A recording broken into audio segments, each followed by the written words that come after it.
Do you guys remember when fidget spinners came out? And every 8-year-old boy had it, including my brother, and he just wouldn't stop shaking it in my face all the time.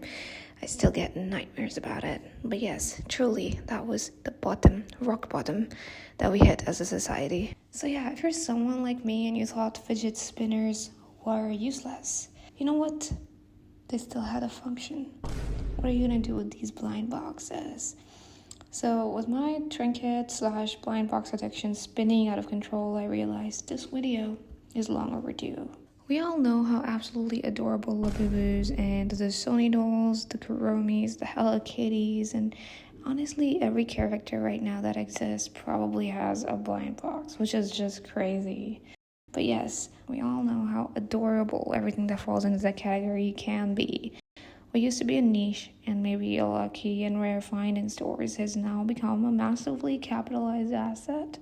The big corporations have caught on to your weakness. Yes, the big corps know that when you're stimming, you like to hold your little Hello Kitty trinket. And seeing other girls with Kuromi trinkets bigger than their bags can carry makes you feel safe in public spaces that are literally designed to give you anxiety. And they think you will never notice how the joy of being able to buy a house at 25 has now been replaced with the joy of buying a tiny PVC toy priced at more than what it's worth. In other words, they think we're stupid. But we are not. We are just simply one step ahead. We are self-aware, and this is honestly just some form of collective self-harm we're all doing at this point, everybody on the internet, because what do you mean you cannot afford rent or food, but you want to gamble away the last of your $20 to get that limited edition gothic vintage strawberry themed Kuromi, like with 1 in 23 win rate? Like, what is going on? And also, why is everybody capitalizing on the logo of strawberries too? Like, girls, come on. Ridiculous. But it is no secret that at the end of the day, we are all just a girl, and we may not be immune to cute things. Now, as much as I enjoy walking into the Miniso store empty-handed and leaving it with merch 2 times the weight of an average chicken, I've started to notice that one philosophy of life that my grandma used to tell me. How does it go again? Oh yeah, you come into life with nothing and you leave it with nothing. Well, Grandma, I'm sorry to tell you, but you're wrong, because that's only true for the normies.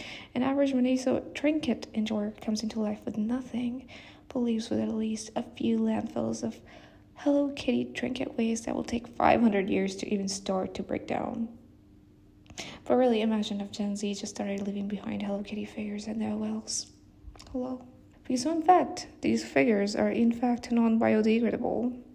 And to put things in perspective, an average blind box will generate anywhere between 100 to 200 grams of waste, which can be broken down into the figure itself being anywhere between 50 to 100 grams, which still leaves for the packaging to be almost half the waste. Just the packaging could be half the weight. And I am repeating this for the people in the back, half the weight. And while you and I are trying to collect that rare Kuromi, the actual rare real-life Pokemon bird that literally looks like a kiwi is struggling to exist. But this video is not to shame people out of their kawaii blind box addiction, because if shaming worked, a lot of things in this world would be better. No, this video is just a simple question. How far is too far? And when does the sphere of your hobby start falling into the sphere of unethical overconsumption for the few minutes of feeling like you want something that you paid for and didn't even get what you wanted? And can a blind box addiction even be considered a hobby? And I know it starts to sound super bleak, and I'm not here to hobby shame, but really, how many of us are dedicated collectors who will have a display of these trinkets and become a TLC superstar for having the most pink Hello Kitties? And just how many of us are doing it because we are not immune to cute things, and we will let it collect dust and forget it exists, and then feel the guilt of wanting to throw it away because we have attachment issues and we've moved on to a new trinket? And just how many trinkets can you pass on to your younger sister before she tells you she doesn't want it? This video is a direct result of my own overconsumption and how it has affected my sister. And the environment, of course. She has a shelf of trinkets she didn't ask for, and while it is cute and can make for a great way to express yourself and connect with your sister, and even make friends that relate to the identity of these characters, It is important to understand that buying 1 or 2 or maybe 3 silly trinkets or blind boxes might not be that bad, but over consuming so much plastic for it to just end up in an ocean somewhere is a pretty big deal. We can have fun and also be conscious of our decisions. We can enjoy the trinkets and learn to handle the disappointment of getting a character we didn't want without turning it into a gambling fest.